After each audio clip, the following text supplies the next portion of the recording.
Kevin Warren has taken over at Halas Hall. Got a lot to talk about. Thomas Brown audition over the next 5 games. What's the best he can do to secure himself as the head coach in 2025? Corey Wootton is back. We're going to be talking about it all here on CHGO Bears After Dark. Let's go.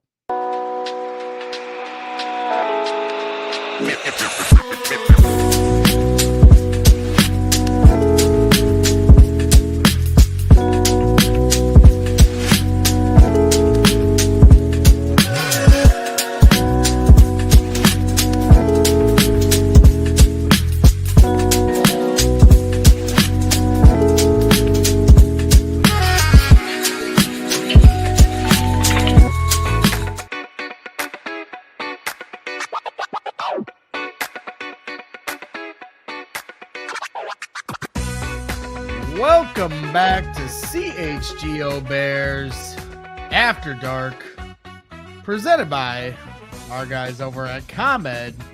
ComEd always keeping the lights on for us here on CHGO Bears After Dark. Make sure you're hitting up ComEd.com/biz for all your energy needs.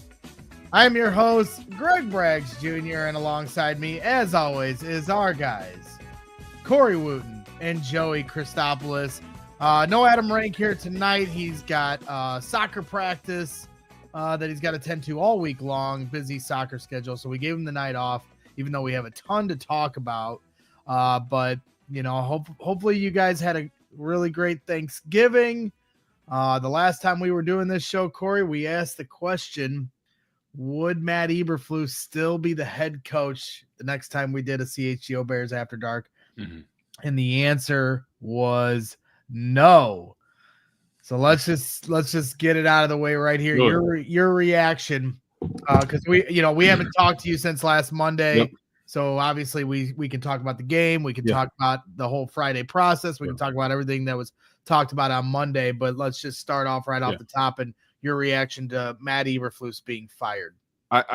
We saw it coming. I mean, this is weeks in the making, and especially after the clock mismanagement at the end of the game, end the play with 34 seconds. You have one timeout left. They let the clock run to 0. And I understand, like, people are saying it's on the quarterback, whatever. You as the head coach, you are controlling everything. You saw everything. Take the timeout right there.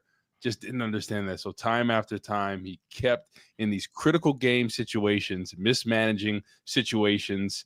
And I think that was the final straw for Kevin Warren, even the McCaskies. I think everyone saw that there, and they're like, you know what? Listen, we got to make a switch here, especially with afterwards.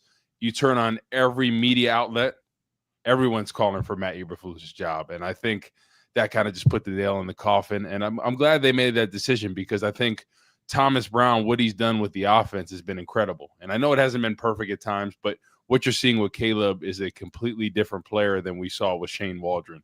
And I'm excited to see what he can do as a head coach. This is his audition as a head coaching job, not only for the Bears, but the other franchises out there. So I'm excited to see what he can do. And I think the offense in general, they are buying into what he's doing. You see DJ Moore didn't want to play when Shane Waldron's here. Now he looks reinvigorated, ready to go. Keenan Allen as well. I think distributing the rock to different playmakers. So I'm excited to see what he can do as a head coach and see maybe if he could be a fit for the Bears. Obviously I want Ben Johnson. I think he's the best coordinator of the league right now. But I think it'll be a good test run for Thomas Brown. Yeah, absolutely. And we also have an awesome deal here coming out, and I definitely should have started with this, but want to remind everyone right now on Cyber Monday, we have the $36 deal for the next 36 hours only. So we're about halfway through this time period where you have an opportunity to get the best offer we've ever had to become a diehard at CHGO Sports and with CHGO Bears only for $36 for the next 12 months. You can become a diehard at CHGO Sports. If you go to allchgo.com/diehard right now, you can sign up, become a diehard, and for $36 for a year, it literally pays for itself as soon as you sign up. You can get a free shirt right out the gate, which essentially pays for the cost of the entire subscription. Adam Hogue, Nick Moriano, Mark Carman all put out exclusive written content that's only available to you if you're a diehard. As we get into the offseason, as we get into this coaching search, Adam Hogue's going to be putting out written content that's going to give you some breadcrumbs to where this is going. And the only way you're going to be able to read that kind of information is if you're a diehard. You get discounts on all future merchandise. You get discounts at events like our tailgates and our, watch parties. And then, of course, our draft party that we had at Joe's on Wee Street. Corey can attest. That place was a scene last year. And this is going to be an awesome draft party coming up this year as well, with a bunch of high picks and really good draft equity for the Bears. So wanted to remind everybody of that deal. $36. Sign up to become a diehard right now. So Joey, same thing, man. I mean, we had an opportunity last week to talk. There was a lot of what ifs and hypotheticals, and now we're here. It's arrived, and Matt Eberflus is out, and now Thomas Brown is the interim head coach and has an opportunity. You gave the list last week of different interim head coaches that have gone on to actually work out, whether it's for that team they were the interim coach for or teams later. Jason Garrett probably being the only example of an interim coach that stayed with the same team and had playoff success. And then guys like Raheem Morris and Dan Campbell, who are current examples of guys that were interim coaches and went on to different teams and had success. So now your reaction to Thomas Brown's opportunity to be interim head coach for the Chicago Bears. Yeah, let me start off first by saying, been a diehard member the last 18 months, shopped incredibly hard this weekend. So there's going to be a lot of great gear coming to my place with the CHGO. And also with the newsletters, they show up on Friday, keys to the game. They show up every single day. I absolutely love it. Definitely showing in the diehard package. Look, the long, as the bear turns, whatever, the Halas and the restless, whatever we want to call it, the soap opera is, we walked out of another week with Caleb Williams showing us something. Should be the story. Again, it's not the story. And Matt Eberflus is out. Thomas Brown is in. I know we're going to get into the press conference today, but just from the starting point of it is that we're going to find out whether this is good or bad. But I am rejuvenated, and I hope this Bears locker room is too as well. If this is a 0-0 5-game stretch right now, to see what this team is made of. And what I was really emboldened to see, or at least optimistic about, was that the players, it got to the breaking point, Corey, of the players took back their story, took back their narrative a little bit about this season. And again, they've been feeling it. We can go back to some of Adam John's reporting with The Athletic about Shane Waldron in training camp, Matt Eberflus's decisions, some of the ways that they've been kind of rubbed the wrong way. Jalen Johnson talking about when Eberflus got into town, they put him on the third string. All the stuff was bubbling to the surface. The air was cleared. The players did it. We've moved on, and then Thomas Brown gets an opportunity. I'm really excited to hear you guys' thoughts about what transpired today in terms of the press conference. But now this is a 5-game stretch now where, whether we like it or not, the record over the next 5 games, we're going to be talking about a lot into next year. Of Thomas Brown was either 2-3, 3-2, 4-1, 5-0. That number is going to be burned into Bears fans' conversations for the next couple of months. So I'm excited for at least this reset, if you will, and we'll see what happens. Yep, and we're going to get into all of that. I certainly want to get, as we get maybe into B block, talk about some of the things that transpired in this game. So I don't know if we're kind of working backwards, but regardless, I need to hear some of these thoughts from Corey and certainly talk about the press conferences here today. But I have some different things I want to start with first. And one of the big things that came out after the game on Thursday was Jalen Johnson finally had enough. You know, the Bears lose on the last second. So the whole debacle at the end, they don't call a timeout. Caleb doesn't call a timeout. The head coach doesn't call a timeout. And so now they go into the locker room. Diana Rossini and Adam Johns wrote an article where they really detailed kind of the step for step of what happened after the game, Corey. And they reported that they go into the locker room, they do the team prayer breakdown. And then after the team prayer, Eberflus started to go into the normal, hey, this is the adversity that we have to fight through. And reportedly, Jalen Johnson just cut that right off and started, it got ugly for 10 to 15 minutes where he was saying, I'm tired of this.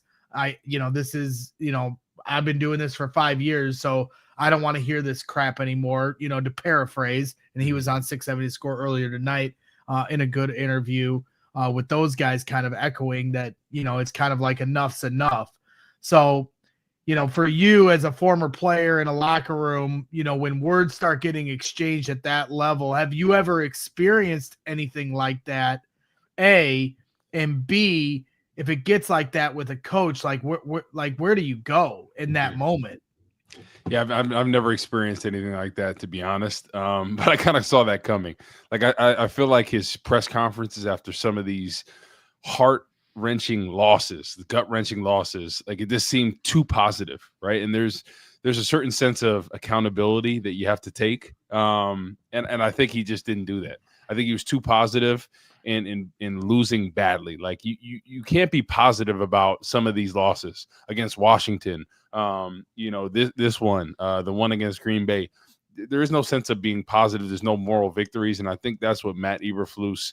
You saw too much about him, and I saw a shift of him losing the locker room, and some of those leaders are going to push back. And obviously, it was Jalen Johnson, but in a situation like that, you cannot be positive in a situation where you missed the mark multiple times, and it's like it's like a record playing over and over again, hearing the same thing from the coaches. And that's how a lot of it was with Mark Trestman when he was the coach. I think guys were just so fed up with him, even after year one. They just didn't like him as a speaker. They really didn't feel like he captivated the team. And I honestly feel like nobody believed in him. And he seems like a nice guy, but I think it's the same situation with Matt Eberflus. I think guys just didn't really buy into him. I think he was trying to be a cool coach and get everybody to like him. But at the end of the day, like, you don't want your coach to be your best friend, right? You want your coach to crack down on you when you're messing up, when the discipline is not there, when he needs to coach you. So I think there's a balance there. And I think Eberflus tried to play the cool card as opposed to, being the coach and separating that. So that's where I think he missed the mark. And yeah, obviously these players are going to be irritated. And you could just tell the past couple post games, just the players' tone and how they seemed about stuff. Kyler Gordon the week before, he's like, no comment. The writing was on the wall. And I think whenever you lose a locker room like that, it'd be different if people were still rallying behind them and, they lost games differently. But the manner in which they lost is just so incredibly disappointing that I just think everybody saw it. And Kevin Warren and Ryan Poles, I'm sure they saw what happened in the locker room. And they're like, listen, this is done right at this point. We got to get this guy out of here. But I honestly think maybe if that didn't happen, who knows? Maybe he'd still be the head coach. But I think maybe it caused something like that extreme where players were going toe-to-toe with coaches, yelling at them, cursing, whatever, for that to make them realize, hey, we need to change here. Yeah, I mean, it was shocking, right, Joey? I mean, I don't think you could have drawn up a more embarrassing way to lose 3 straight games to 3 straight divisional opponents, and then to finish it off on Thanksgiving, where the entire world is watching. Like, those are kind of one of those days where it's like the Super Bowl, right? You have people watching that don't really watch football. And I made the joke on Thursday night, Corey, when we were doing our post-game show. I'm like, Meemaw from Omaha was watching that game and had no idea why the Bears didn't call a timeout. Like, she's going like this. Right. You know what I'm saying? Like, it's just common sense. So, like, I mean, Joey, from your standpoint, at Thanksgiving, what was the scene like for you? Where were you on Thanksgiving when it happened? What family? Well, paint the picture for me. Interior day, 2 White Russians in. So I'm with I had my folks over. I had my mom and dad over. My beautiful wife cooked a bunch of sides, and we ordered out for the turkeys. Don't get ahead of yourselves. We hosted as best as we could. But I honestly, it was 16-0 in the second quarter, and it was either a gut feeling or I'm a psycho. And I'm texting with some buddies, and I'm like, I can't wait to watch Caleb bring us back in this game, and then watch Flus F it up. And you know what? It's the most disappointing part of being a sports fan is when you're being negative and then you're right. That's when there's like a real problem here. Oh, they're just going to screw it up anyways. And again, when we talk about just the comedy of errors, when we look at it, it just blows my mind that he made it to this point. Because when we try and look at head coaches, and you mentioned it, Braggs, like he's probably a really good person. And I bet on a one-to-one teaching level, especially with the Indianapolis Colts, I bet you he helped several players out in their career develop and get better. But the bottom line of it is there were so many tangible examples of why this guy wasn't cutting it. If you want to be a stat geek, go ahead. We've got the 1-score games. We've got the never won a road game on a Sunday. Like, go on down the list. You want to do the in-game stuff, the situational stuff. We got that with the challenges and the timeouts. All this happening in 1 month span of time. And then on top of that, you've got the other aspect too as well of he just never seemed like, as you mentioned, a commander, a person that can communicate in a simple way. The message got very stale. It got very repetitive over and over again. So there is an honest question about whether, why did it take so long? I mean, I am really glad to see, Corey, that like the players stepped in and had to say something, right? I mean, because at the end of the day, it's a players-led league. Thomas Brown said that today. And that's honestly what it ended up taking, national embarrassment plus the players losing it in the locker room. I mean, we're here where we are, but I mean, the writing's been on the wall in so many different ways, and CHGO Bears has been covering it for a month now. Yep. I'm still just kind of stunned that it got to this point. Like, we're going to look back and be like, we're going to count these things. They're all on one hand now of all these crazy losses and how Matt Eberflus has his fingerprint on almost all of them. Yep. And we're going to be talking about all of that here coming up in just a minute. We're going to talk about the press conferences here today. I also want to, pick Corey's brain about that Friday morning process where Matt Eberflus spoke to the media, wasn't sure about his job status, and then was eventually fired. But first, I want to give a quick shout out to our guys over at CHSN. We appreciate all the support here to CHGO Bears After Dark. And we're sponsored by Chicago Sports Network, the new home of the Blackhawks, Bulls, and White Sox games. CHSN will broadcast more than 300 live games per year across Blackhawks, Bulls, and White Sox, and will feature a full lineup of original Chicago-focused sports content. They're also Chicago-based, Chicago-built, and Chicago to the core, and they're bringing it to every corner of Chicago across our 77 neighborhoods and beyond. At CHSN, Chicago comes first. Visit chsn.com for more info on how to watch the Bulls, the Blackhawks, and White Sox games all season long. And also, got to give a shout out to our guys over at ComEd. Of course, ComEd's been here since day one of CHGO Bears After Dark. And, ComEd can help businesses save money by becoming more energy efficient. And if you did not know that, that's exactly what I'm telling you, why ComEd did it. Their energy efficiency program can help find up to 35% in energy savings. So if you're asking what does a business owner have to do, well, just sign up for a free facility assessment at comed.com/biz. And if you're asking why aren't more businesses doing it, well, maybe they forgot the website, so I'll repeat it for you. comed.com/biz. I said comed.com/biz. That should do it. Terms and conditions apply. Offers are subject to change. Actual savings will vary by customers' energy usage and rate. The ComEd Energy Efficiency Program is funded in compliance with state law. And once again, make sure you're hitting up our diehard here. Will not let you forget. You only got 36 hours, so I want to keep giving you that reminder. You've got just a little bit longer here for $36 for the whole year to sign up to become a CHGO diehard. And that's not just going to give you all the amenities with CHGO Bears, but also with the Bulls, the Blackhawks, the Cubs, the White Sox, everything across the board, even the Chicago Sky, Chicago Fire. We cover it all with Chicago sports. Okay, Corey, let's try to back up to Friday. Last end of the show, I want to get your thoughts on the game because we can always spend a little time. Like Joey said, the lost story is just how well Caleb Williams played in the second half, but there's just a lot of house cleaning to get to first. So let's just start with Friday, and then we'll get to today's press conference with some of the things said. But Friday goes down.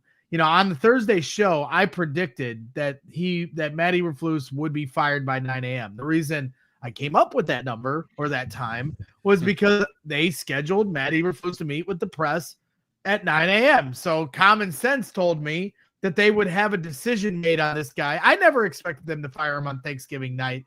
If the Bears had never fired a head coach in the season, they certainly weren't going to start on Thanksgiving when Thanksgiving dinner is going down. But I also did expect them to understand, well, hey, we have a scheduled, press conference for Matt Eberflus at 9 a.m. We might want to make this decision before that. Instead, as it did turn out today, as Kevin Warren revealed and admitted and acknowledged they should have done better of. But again, you go back and look, 9 a.m. comes across, Matt Eberflus comes to the podium or on a Zoom call and speaks to the media. Meanwhile, in the other room, Kevin Warren, George McCaskey, and Ryan Poles are trying to figure out the fate of Matt Eberflus, and they eventually come to the conclusion that they're firing him. He walks out of the press conference, and now 5 minutes later, 10 minutes later, 20 minutes later, they announce to him that he's now been relieved of his duties. When you saw that process go down, because when he came to the podium, Jaquan Brisker was tweeting crying face emoji, laughing, because I think he was as stunned as all of us that he even was talking to the Bears media like he's still the head coach. How is this possible? And then an hour later, it gets announced he's fired. How did the Bears boggle up this process so poorly? I'm going to tell you what. I think this decision of him being fired was Kevin Warren's doing. I really do. I think they weren't going to do it, honestly. I think they weren't. The McCaskies, how they've historically never fired a coach. I could put money on it that I imagine it was Kevin Warren being like, no, we need to do this right now. Because Ryan Poles, think about it. They're rep by the same agent, Trace Armstrong, him and Eberflus. They seem really close. I bet that was a tough thing for him to do to fire Matt Eberflus. I guarantee it was Kevin Warren doing it. And if that was his doing, good, that's a great start to the turning of the tide of this Bears franchise, because it's something I talked about before. If you want to change the history of this franchise and get on the up and up, you have to change the way you've done things in the past. And I think them firing Eberflus did it a little bit too late, but they did it. And giving Thomas Brown, a coach, a chance to be the head coach of this team, I think it sets the message that, hey, we're not going to tolerate this type of stuff continuously happening. We're actually going to give a look at somebody that's could be an up and rising star in this league. And look what he's done for Caleb in the offense the past couple of weeks when he's done there. So I think they're getting off on the right path. Corey, I guess my question to you is, and sorry to cut into this, but I am curious, like, you're not just, you're a former player, but you know a lot of coaches. Yeah. You have a relationship with even Eric Washington, the defensive coordinator of the Chicago Bears. Now he's calling plays. Like, how do you think that that's going to resonate? Like, players are a fraternity, right? Yeah. Even if they're not on the same team, you guys are all in the same fraternity. Well, coaches, I have to imagine, are in the same fraternity. So how do you think, especially for an organization that's now trying to convince a coach to come here and help this franchise, how do you think that that's going to come across to the rest of the coaches around the NFL and college landscape, where they watched them let, Matt Eberflus get hung out to dry and then be fired like a half hour later? I mean, I really don't think people are going to be too worried about that. I think everyone knew around the league, coaches, former coaches, people that have been around the game, they saw the writing on the wall. They knew he was going to be fired at some point. But I think ultimately, right, this is a results-driven business, and Matt Eberflus didn't give the results that were needed. So I think everybody could see that he was going to be fired. Yeah, was it handled a little incorrectly?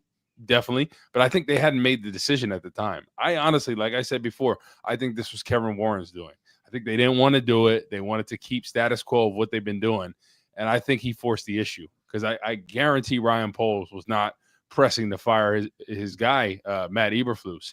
And then the question I want to ask you guys is, how much do you think Ryan Poles is responsible for this? Like in his doing about it? Like, he, instead of going with potential other coaches out there, right? Like a guy like Dan Quinn, who might be coach of the year, how much of this is on him, Well, Corey, I have some huge thoughts on what I thought the demeanor was with Ryan Poles versus Kevin Warren, which I know we'll get to in a second. But Braggs, I want to throw this to you real quick.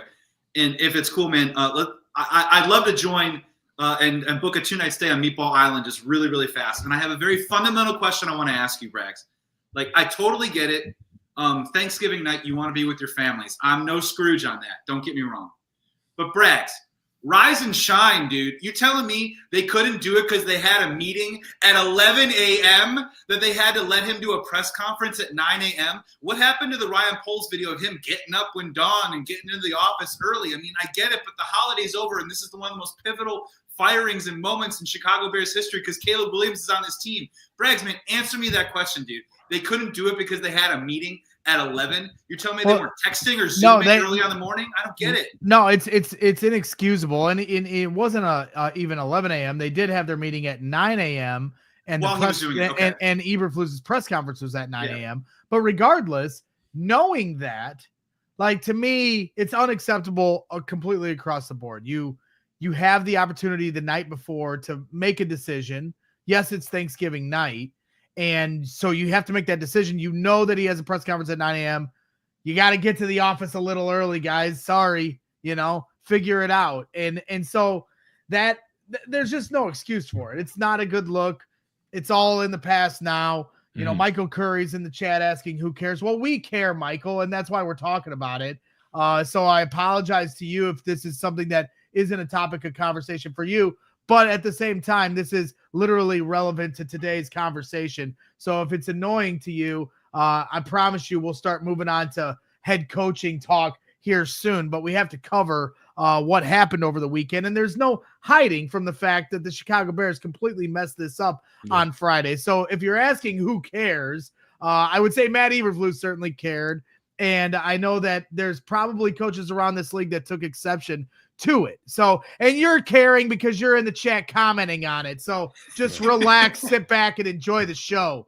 But to me, Corey, it's just one of those things where you now see how this process unfolds, and now they've come to this conclusion, and you have to ask yourself, can they clean up the process enough to make sure they have a healthy process moving forward to decide who their head coach is going to be?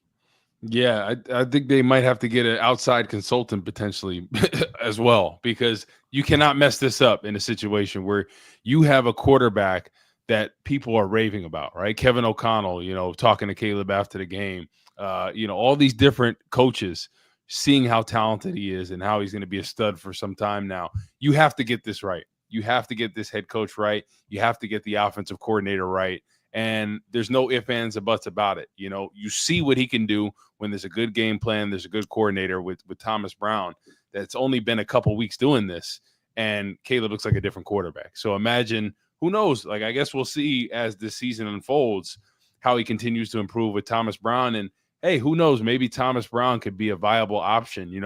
I would guess they're probably gonna lean towards another option unless he completely lights it up the next couple of weeks and the offense is rolling. He's making great decisions. He has this team together. And I think there is something about Thomas Brown that, when he talks and people rally around him, just look what he did. Like, DJ Moore did not want to be here when Shane Waldron's here. And then we see him back to his old self, wheeling and dealing on those swing screens, getting 10 to 15 yards. We see him running routes, completing routes. We see him not stopping up, going to the sideline like he did in Washington, taking some plays off. So I think there's something to be said about Thomas Brown. And I think same defensively with Eric Washington coming in. I think Eberflus wore out his welcome. People just didn't buy into it. And we saw that great defense continue to get worse and worse as the season went on. So there's something – I think they're going to come out ready to go this week. I really do. You anticipate Eric Washington getting a little more aggressive? Yes. The pass rush has had trouble getting home. Yes. So do you see Eric getting a little more aggressive here? 100%. He is a coordinator, but he's a defensive line coach and has been since the beginning of time. So he's looking at that saying, we're not doing our part. I have to figure out other ways how to get pressure, because this whole defense is run on pressure. And obviously, if the front four is not getting it done, you're leaving the DBs on an island back there. We have some very talented defensive backs, but they have to do a better job of getting pressure. So I know he's getting on the defensive line, and if they can't get home, he's got to find ways. TJ Edward has been extremely effective with his blitzes. One-on-one on a running back all day, he's been making them really hurt the opposing offenses. So I expect Eric Washington to bring some pressure. I look at what Minnesota has done with Brian Flores. It's incredible at the end of games. Like, they know cover zero's coming and they cannot stop it, because anytime a quarterback's pressured, they're going to make bad decisions. Kyler Murray at the end of the game had played pretty good before that. throws a pick. I think obviously, cover zero, that's a different scheme. But the thing is, this is a cover two defense, but it's not working the way it is. So as a good coach, you're going to have to make adjustments to it. So yes, that's what I was talking about, with someone like Shane Waldron, right? This is my offense. I got to stick with it. Look where that got him, right? And you look at someone like Thomas Brown saying, okay, this is kind of what we have offensive line wise. This is what we're working with. Okay, let's find a way to get our playmakers the ball. And he's done a great job of distributing the rock, getting the run game going, things of that nature. So I think the mark of a good coach is not like, what is my offense or what is my scheme? It's making the best situation out of what you have and what your players are doing well. No question about it. So we're moving along here on CHGO Bears After Dark. Make sure you're hitting that like button while you're hanging out. Michael Curry, who I was going at a little bit in the chat. It's a little different than your normal CHGO Bears show. I got no problem getting scrappy with our loyal viewers in the chat, but I love you guys. That's just how I roll. And he's been working out now, so he feels like he's extra tough guy. Tommy, tough guy, get out of here. 7 of 8 days. Thank you very much. Back on the grind. Corey awoke the beast, so he's the one to blame. But Michael finishes the thought off with me by saying, in 100 years, we haven't fired a coach in season. Now we have to find an issue with it. Come on. And hey, like I said, it's something that we're earmarking and saying, hey, this process was made absolutely no sense, and acknowledging maybe the ripple effect that it could have going forward. But there certainly are bigger fish to fry in terms of what the Bears need to do to find their next head coach and what they have to do to make sure that Caleb Williams and this offense and this team are as successful as they possibly can over the next 5 to 10 years. So we're going to talk about, everything that was said in today's press conference from Kevin Warren, Ryan Poles, and of course, your new interim head coach, Thomas Brown. So we'll be getting into all of that here just after the break. But first, want to give a quick shout out to our guys, all our sponsors, including our guys over at Sunnyside. Appreciate Sunnyside. They were at our tailgate the last few weeks, and we appreciate their support here to this program. Our friends at Sunnyside Cannabis Dispensary are here to elevate your winter. Sunnyside is your home for judgment-free cannabis shopping. They have a crazy selection with over 100 different strains to choose from, with easy online ordering and in-store pickup. Wherever you are in Illinois, Sunnyside has a location for you. They have spots as far as south as Champaign and as far north as South Beloit. They even have one right down the street from Wrigley Field, right by the marquee. Stop in the store nearest you for expert guidance from their staff, or select from quality lines like Cresco or Florical. I'm picking up my Florical here soon at Sunnyside if I have to keep going through these last second losses. And you can too by visiting Sunnyside.shop for bright buys every day, including 50% off your first 3 online purchases. Enter the promo code HICHGO at checkout to qualify. Exclusions apply. Sunnyside Cannabis Dispensary. Bright buys every day, only for 21 or older, or medical card, Illinois medical card holders. And also want to give a shout out to our guys over at Game Time. Game Time sent me and Big Dave to a game earlier this year. I got the pleasure of watching the Bears lose on a last-second kick to the Green Bay Packers, and I haven't had more fun in my entire life. And when you're using Game Time picks, make sure you use the code CHGO for $20 off. We appreciate everything that Game Time does here. The great thing about Game Time is the Game Time picks filters out the fluff to show you only incredible deals on great seats, so you don't have to waste time searching through thousands of different secondary ticket markets. Game Time has a new feature called Game Time Picks that makes getting tickets to see your favorite team play live even easier. They have curated deals to make it easier to find the best price on great seats. Their super deal is where it's at. You can see your seat before you buy, get a panoramic view from your seat in the app before you buy. They're all in pricing. Like I said, it's my favorite thing about it. Toggling this feature shows the total up front, unlike some of these other secondary markets that kind of trick you when you're clicking on the page. You think it's one price, and then 8 pages later, when you come to go get the credit card out, it's 4 times the price that it was shown. The lowest price guarantee or Game Time will credit you 110% of the difference. Game Time ticket coverage. Your purchase is covered with the most flexible customer service policy in the ticketing industry. Take the guesswork out of buying tickets with Game Time Picks. Download the Game Time app, create an account, and use code CHGO for $20 off your first purchase. Terms apply. Again, create an account and redeem code CHGO for $20 off. Download Game Time today. What time is it? Game time. There it is. Ooh. We're going to have to practice that. That was not good. That was as bad as your workouts this week. Yeah. Excuse me, Corey. We'll get into some workout talk maybe at the end of the show because me and Corey have a bone to pick with each other. But we'll clean that mess up later. But we got to get to the business. You hear what you want to hear, there, tough guy. You're goddamn right. I hear what I want to hear around here. It's my house, and this is how I run things. And you're gonna listen to me, goddammit. Yeah, right. Do I need to get Jenny on here because she'll set you straight, buddy? You know what? I think she's in the garage right now working out. Thank you very much. You've snapped this whole family into beast mode. So credit to you, Corey.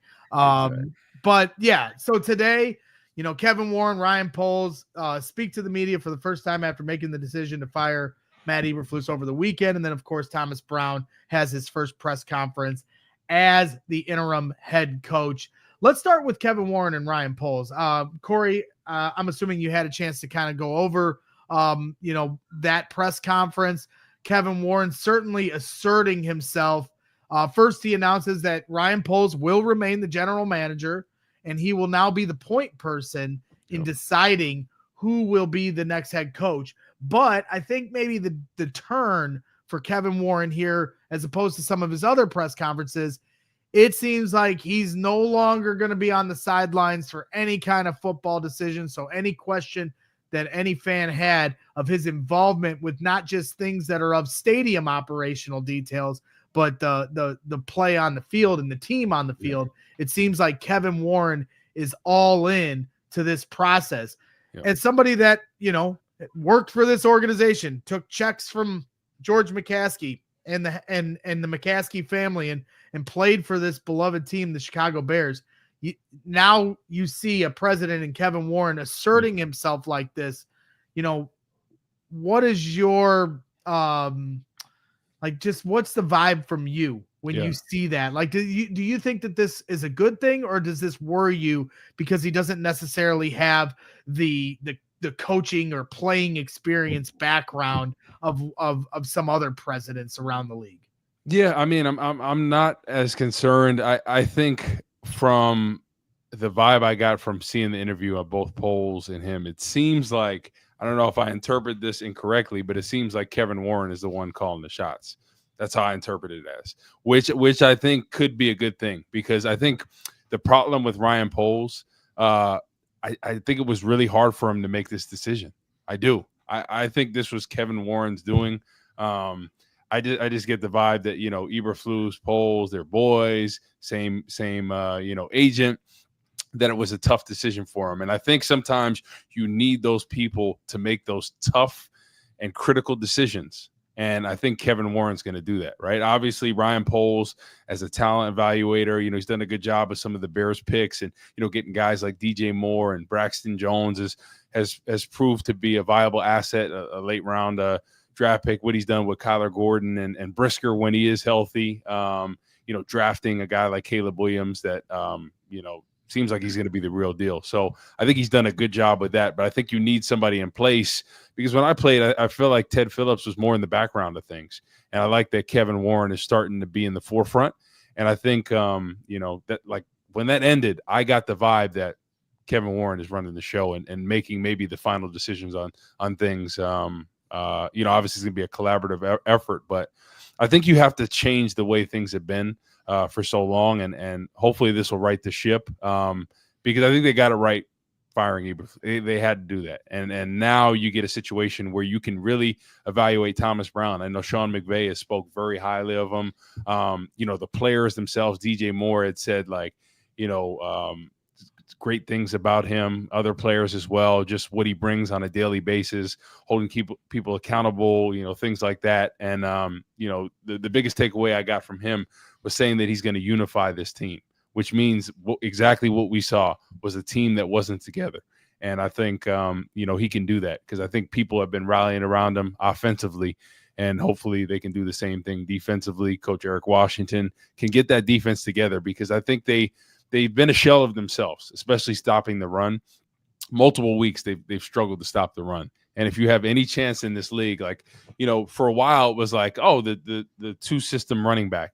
Now running backs are making a comeback, right? Saquon Barkley, Derrick Henry, all these guys, they're going to try to run the football, because I think every team is seeing, like, when I run the football, you know how easy it is to work play action, work other plays, stretch the ball down the field, right?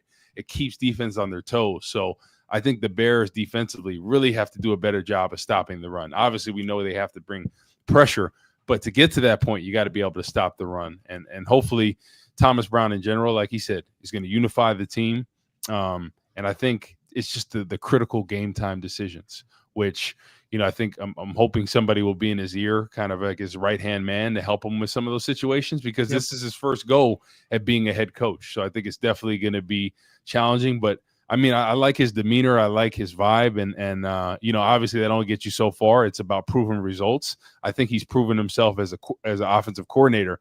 Now can he put it together as a head coach? Because not everybody can do that, right? I think Matt Eberflus was a pretty solid defensive coordinator, but when he's asked to be a head coach, just couldn't get it done.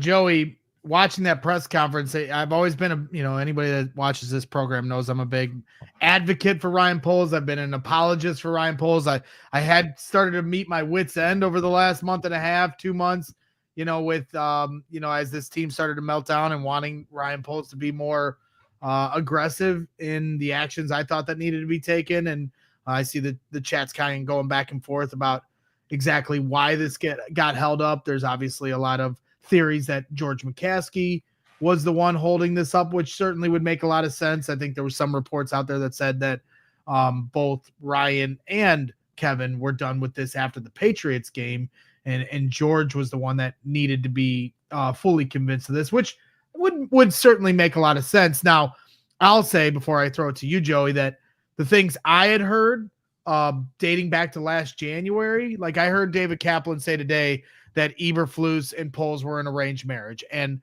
last January, both Poles and Warren wanted to get rid of Matt Eberflus, but George didn't because of the contract. And then it came to the Patriots game, and Ryan Poles wanted to get rid of Matt Eberflus, and so did Kevin Warren, but George once again held it up here, these fateful last 3 losses, which all lost at the last second, and George pretty much had no choice at that point.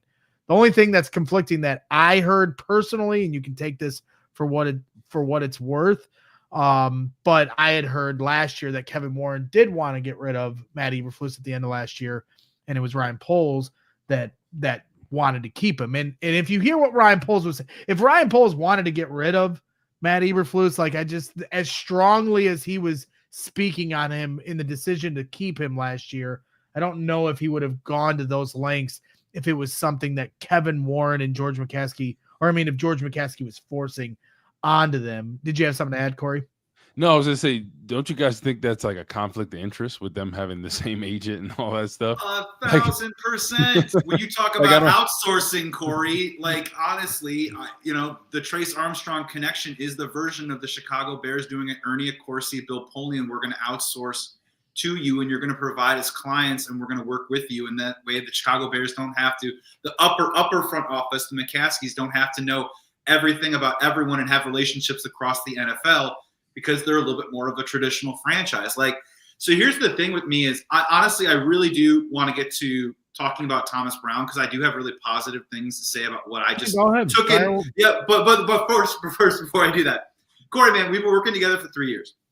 I rarely disagree with you, and usually when I do disagree with you, you end up being right. But having said that, in my personal opinion as a fan, I thought the optics, and I thought this press conference today, I thought it was a fail, to be honest with you. I thought it was a big, giant fail. And Corey, to your point about Kevin Warren, you could be 100% correct about how Ryan Poles is interpreting his hiring practices, but that means now our general manager maybe has a blind spot, or maybe he reads too deeply into demand other than experience or result.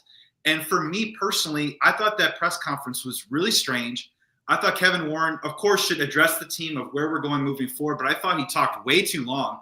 And then to be honest with you, all he talked was future forward, and they kicked it over to Ryan Poles, and Ryan Poles fielded questions about the past for the next 10 minutes about all of his problems. And I could just see Ryan Poles at that press conference being like, I don't know if you've ever had like a job where like maybe you're like right underneath somebody and you're kind of sitting there and you're being like, man, whatever he's saying, I would have said this, but in a different way. And maybe Ryan Poles is like, man, a year ago, I'm probably fronting this press conference and I'm not fronting it anymore.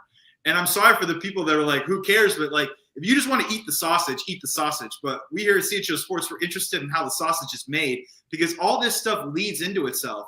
And now I'm asking myself, Kevin Warren brought in to build a stadium, Big Ten guy. I'm not saying he doesn't know football, but I thought Ryan Poles was going to be in charge of all the football decisions. And something that Kevin Warren had to say during the press conference, which was also a weird backhanded way of like, we all know Ryan Poles is in charge. You don't have to really say that again.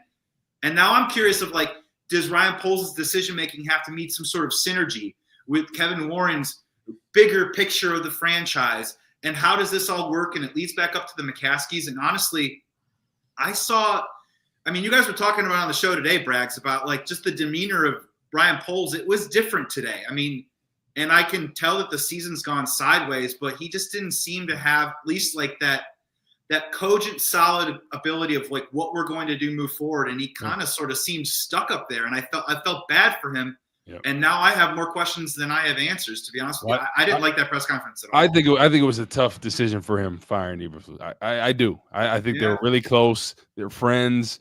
I think that's what you saw. He just seemed like a sad person, right? Like, think about that. Like, how hard would that be to let your good friend go, right? If his partner. They were partners in this. Exactly. Whether arranged they or were not, making decisions. Like, think about all the stuff they've done the past year together, year plus.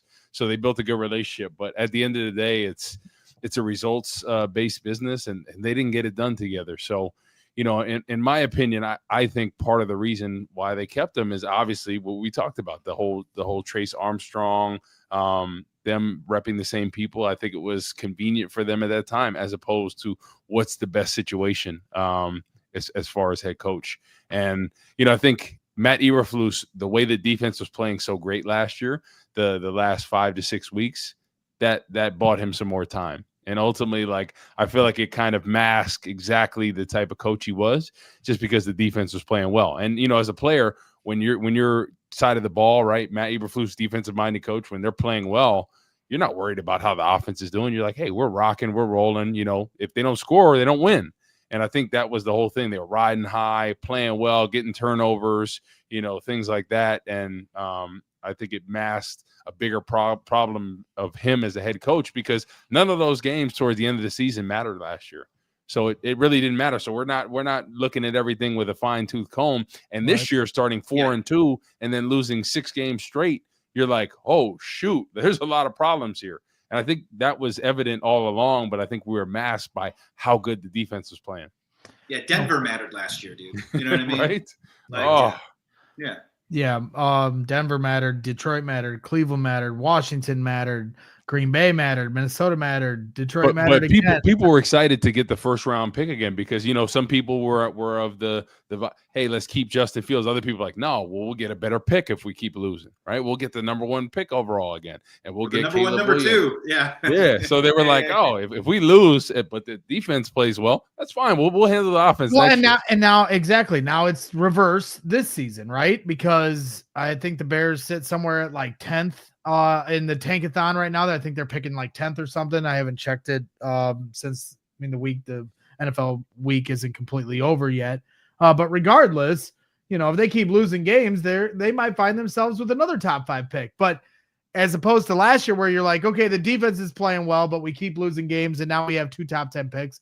Now this year, they've lost 3 straight games, but the offense is playing well. So that segues into the final kind of point of our discussion here tonight, and that is Thomas Brown, who, you know, was the passing game coordinator to start the year. He interviewed to be the offensive coordinator in January.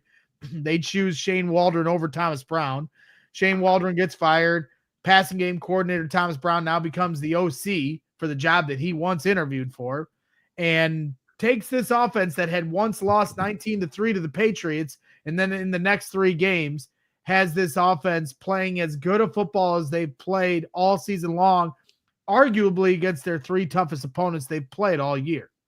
And so for you, Corey, seeing Thomas Brown at the podium talking about playing with a physicality and violence, and that football rewards violence, and talking about his number one goal is to unify this team. And then my favorite thing I think he said was, family business is family business, and emphasizing to his locker room to stop airing out the dirty laundry to the media. So after everything you heard from Thomas Brown today, I know a lot of people give him Mike Tomlin comps, which is certainly a high standard to reach.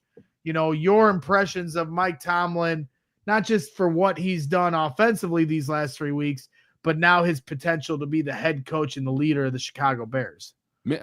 I like him. I think he's proven, with limited time as the full-time coordinator, that he can make a quarterback who was struggling, right? Seemed like his confidence was wavering, and turned him into a different quarterback. He looks very confident. He looks sure of himself, distributing the rock to the different playmakers. Because before this season, what were us and every other media outlet talking about?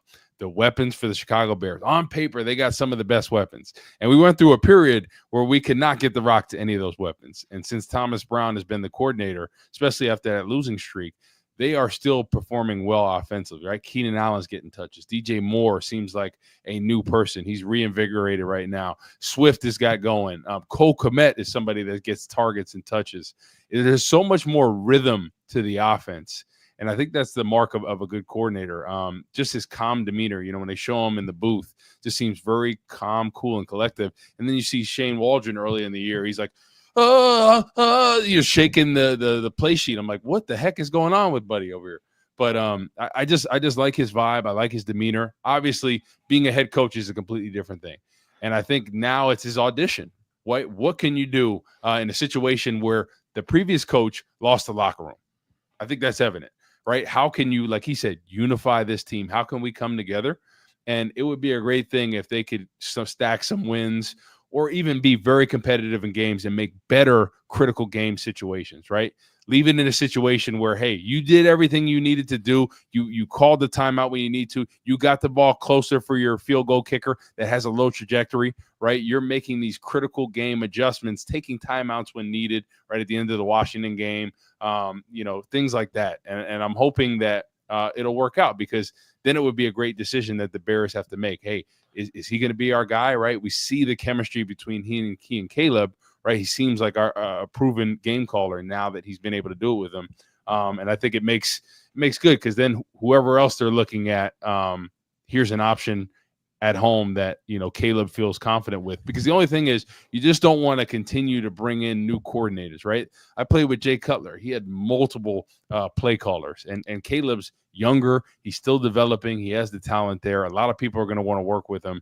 So I think the great thing for the Bears, people are saying like, oh, no one's going to want to coach for the Bears. I think a lot of people are, right? It's a great story. What have the Bears been known for since the beginning of time? A defensive ball club that plays great defense. That's how they win championships. That's how they get to the playoffs. But now you got a situation where a franchise has struggled offensively traditionally, and now you have a quarterback that people are raving about, right? People are like, man, that guy can play. So if you're an up-and-coming coordinator or a proven coordinator in this league, why would you not want to work with someone like him? Seeing what he can do on a weekly basis. He hasn't even scratched the surface of what he can do. He's looked great in these games, but at times he's looked bad. He showed inexperience. He showed that he needs to improve in certain areas. So I think that's a great sign that he hasn't scratched the surface of what he can do and what he can be. So I think this is going to be a highly coveted job, and I'm hoping that they either have a really good leader of men as a head coach. And then, if they're going to go defensive head coach, you got to have a stud at coordinator. You have to. No ifs, ands, or buts about it, right? But if you're going to go, if I'm the Bears, I'm going to pick an offensive-minded head coach and pick a stud as a coordinator, right? Because I think that's something they need to improve on, is offensively. Yeah, so, you brought up just the way he's got this offense going. You mentioned DJ Moore and Keenan Allen, and in 3 games with Thomas Brown, Keenan Allen has 31 targets, 18 receptions, 200 receiving yards, and 3 touchdowns. DJ Moore has 30 targets, 22 receptions, 265 yards receiving, and 2 touchdowns. So you see the immediate impact that. And I wonder what Cole Kmet too. Cole right. Kmet has received significantly more targets and touches. Well, and the other thing you said there, and this is the buzzword, you just hit the buzzword that literally Bears Twitter is wanting to set themselves on fire over, and you said leader of men. So I want to give you I want to give you the floor here, Corey, because a lot of fans are tired of hearing the let's hire a leader of men cliche and narrative. You have been in a locker room. Mm-hmm. The Bears have tried to hire leaders of men, right? They tried to sell us with Mark Trestman, John Fox, Matt Nagy, Matt Eberflus as guys that were leader of men. And ultimately they just weren't good enough as coaches. Yep. But I want you to try to tell us, because you said they need to hire a leader of men. Yeah. So explain to us what that means and why it is actually important for a football team to have that. Exactly. So obviously that word comes up a lot. Obviously they got to hire somebody that's a winner, right? That's a proven winner, whether he was a coordinator, he's coming from a winning franchise, or he has experience as a head coach. But as far as a leader of men, is somebody that's going to hold people accountable, is not going to sugarcoat things like Matt Eberflus or Mark Trestman did. Oh yeah, it was a great performance. We tried. And what did he say after Matt Pryor the one time? Oh, great job getting on the fumble after you got destroyed in one-on-one rush, but great job getting on the phone. Like, there's no moral victories. There's no silver linings. You either get it done or you don't. Right? It's holding people accountable. And sometimes coaches think that, hey, it's a different generation. We can't get on guys when they need it. But sometimes guys need to get chewed out and be held accountable, right? That's the only way that you keep up with your team, right? You set the tone, whether it's the head coach is that guy or somebody that I had, Rod Marinelli. He set the tone for the defense, right? He was that guy because Lovey was more laid back, right? Lovey didn't get on people like that, but I think people respected him. People wanted to play for him. And you want a coach that people are wanting to run through a brick wall for. And I think that's hard to find. I think there's some coaches out there, like when I played for Mark Trestman, it wasn't the same vibe as Lovey and Rod Marinelli and some of those guys, right? Playing for Mel Tucker, no disrespect to him, it just wasn't the same, right? He didn't get you fired up the same way. And people always say, well, you're an NFL pro, why not get up for somebody? But I think that's the mark of good coaching. You get the best out of your players. You hold people accountable. And it's the thing, right? If you're not doing your job, you're going to get on the bench. Right, you're going to get taken out for a play because that's happened multiple times. When I played with guys like Henry Melton playing at a Pro Bowl level, or guys like Peppers, and if guys weren't doing what they need, you take them out for a play. You let them know, and I think that's the mark of good coaching staff. It's just not to let crap creep in, and that's hard, right? Because guys are getting paid a lot of money, and sometimes egos and things like that. But I think you want a head coach that people are wanting to run through a brick wall for. And I get the vibe that people are like that with Thomas Brown. It's been evident through the offense. So I think Matt Eberflus, he wore out his welcome, and you could just tell there wasn't the same vibe that we had saw last year towards the end of the season. Guys, he let stuff creep in. And like I said, when you try to be somebody's friend, I think it backfires on you a lot of times. There's a fine line, right? It's like your parents, right? They can't be cool all the time, right? There's some times where you got to set the tone and let them know, like, listen, I am your father, right? I am your mother, right? You listen to me. You do, and I think the same thing is about a head coach. And I think Matt Eberflus, it just seemed like he just didn't hold people accountable, and that's why they went from 4-2 to the situation they are right now. Well, and hold yourself accountable, right? Because that's some of the things we're hearing back is after the Washington game to not take accountability for your own mistakes as well. This week, after this game as well, with the Lions game, it seemed like he didn't take accountability at all. Just say, hey, that's my fault. That was my problem. Hey, Caleb's a young quarterback, right? He's going through something, but I need to call the timeout for him, right? That's on me. I am the head coach, and he just never did that. So accountability, that's what and you want a proven winner.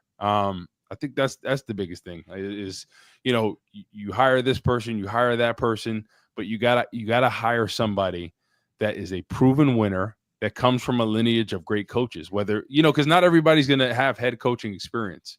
And I think the main thing is somebody that's a new head coach, you have to have somebody in his right pocket that has been a proven head coach for a while just to help him with some of those game time decisions. Yep. And I think that's what the Bears need to do going forward. So if they decide on a guy like Ben Johnson that doesn't have that head coaching experience, they have somebody in his back pocket for him.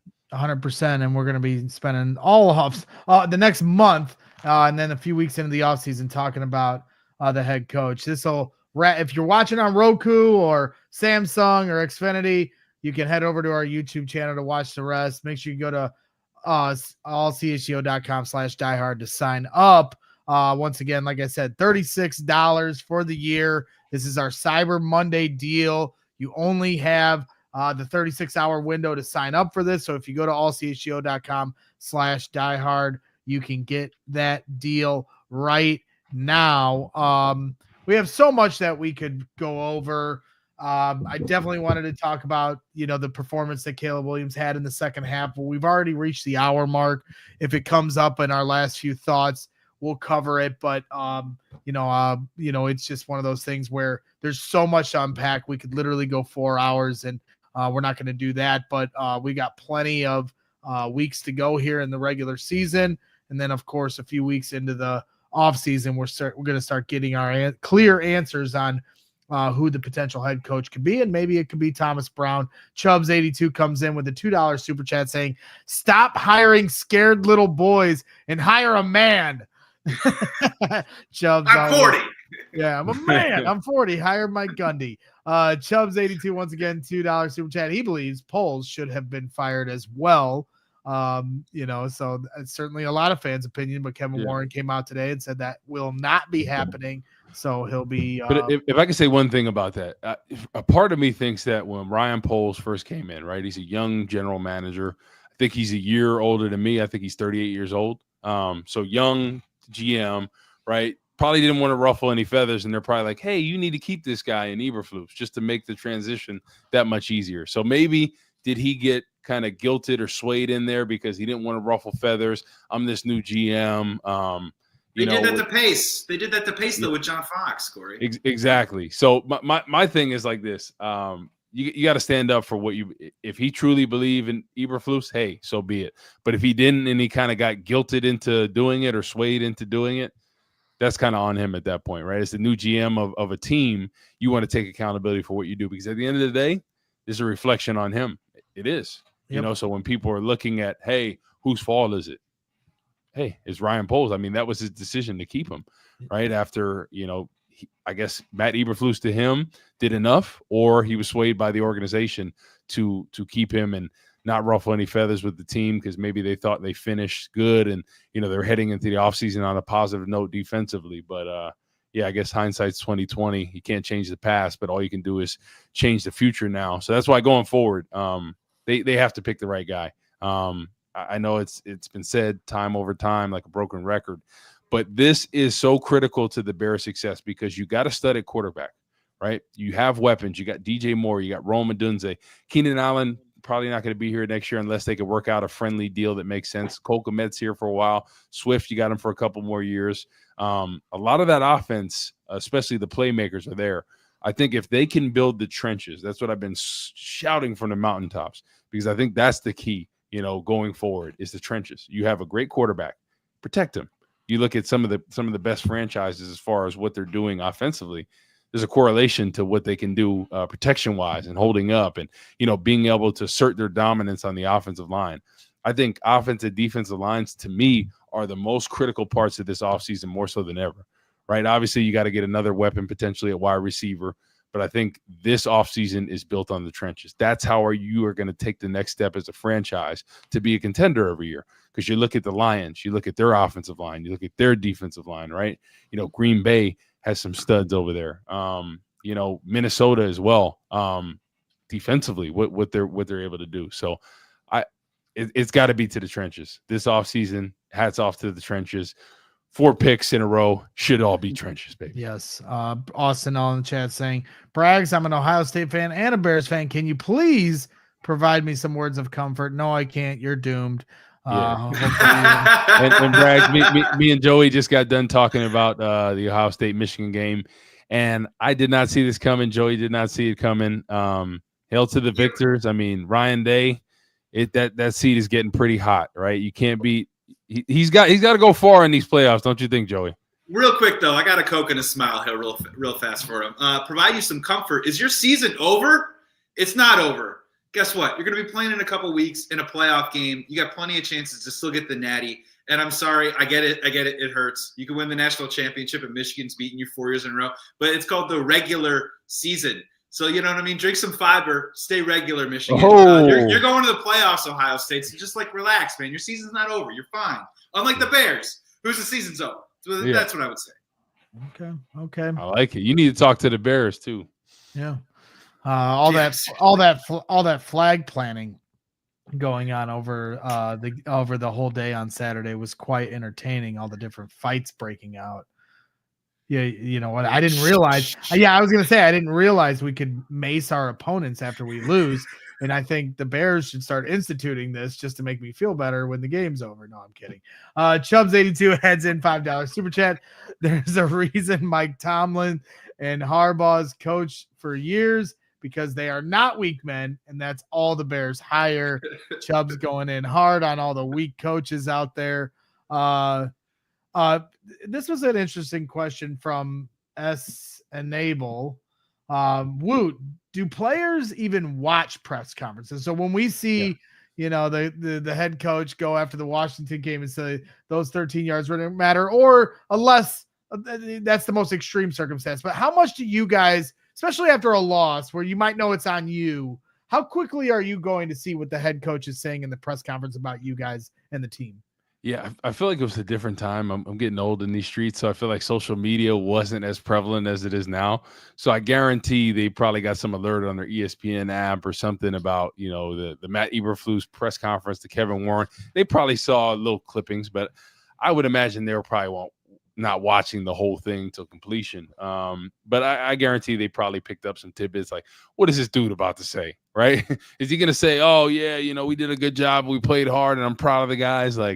I think that's probably what they looked at more so than ever. But I don't think really people dive into the press conference unless we were at the facility and it was just on ESPN or whatever. They'd be like, what the hell is this dude about to say right now? Right. So, Corey, were you aware of when Trestman in his introductory press conference said we're going to be selfish and undisciplined? Were you aware of that? Or yeah. People were roasting about it.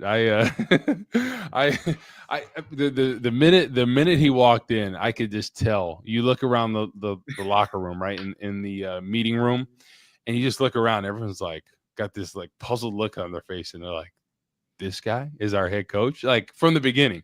And nice guy, whatever. But he doesn't command respect when he talks. You're like, okay, yeah, let's go. I want to play for this dude.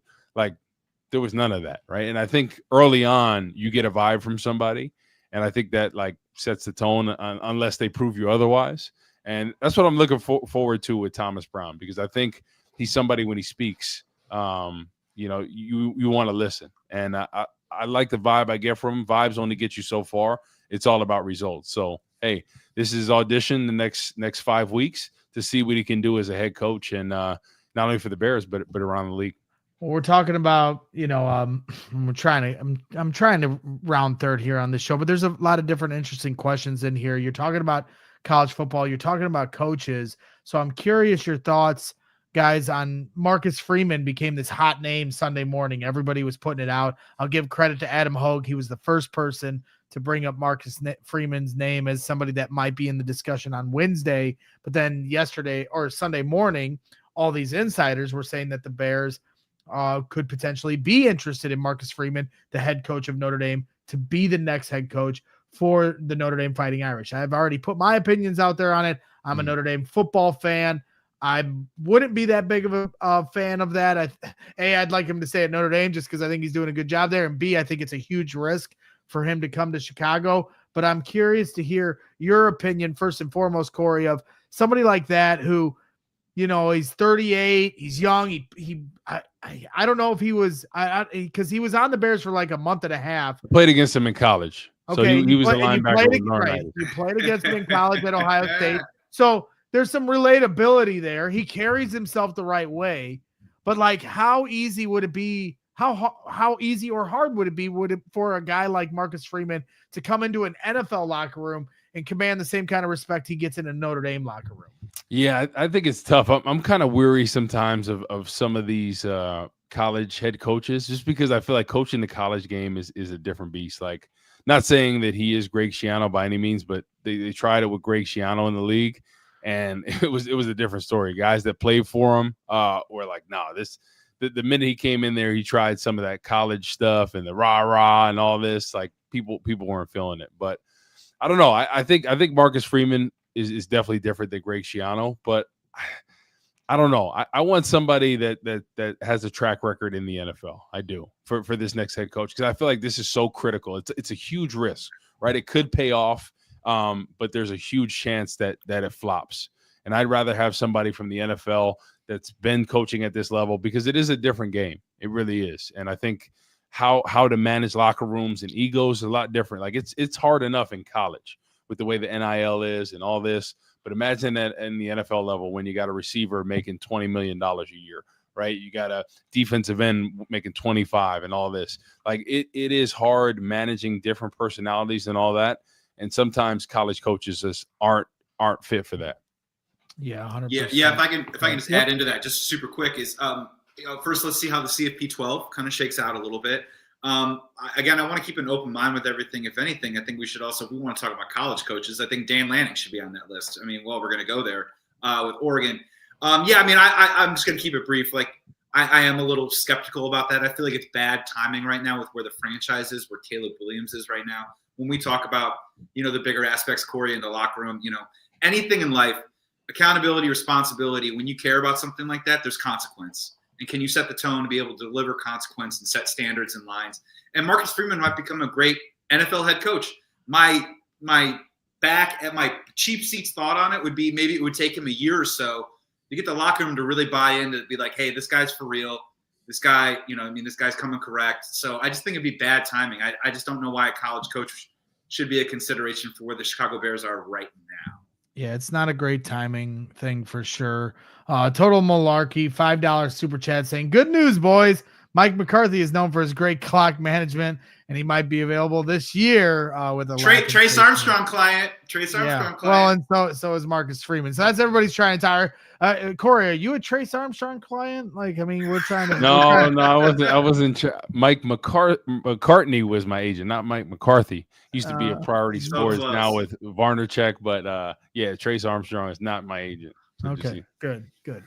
Because everybody else that has been is just failing the Bears. All due respect to Trace, I don't want him chasing me down. Yeah, conflict of interest. No, I'm sorry, it's too close. Johnson, maybe Ben 10 Johnson, years from now. Corey.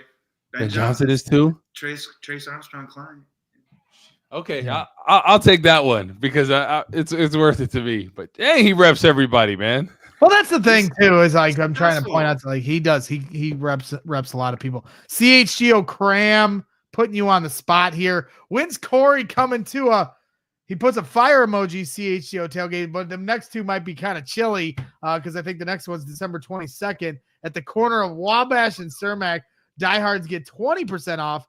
He's only missed 3 tailgates in 2 years. This is our guy Eric, who's the good golfer, who's always there with his beautiful family. So he's putting you on the spot, Corey. Will we see you? Because Joey's always the first at the tailgate at 5 a.m. now. He's starting to beat me to the tailgates every week. So are you going to man up and show up to a tailgate one time before the year's over? We got 2 left. I don't think so. I'm not man enough. I'm not not a man like you, Braggs. No.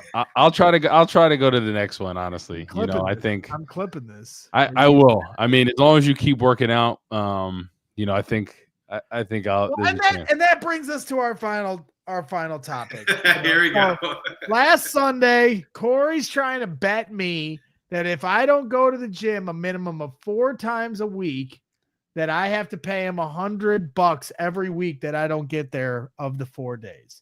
And so I tried to coerce him into, all right, if I do go over 4 or more times a week, that I get $20 from you. But if I don't, you get $100 from me. Yeah.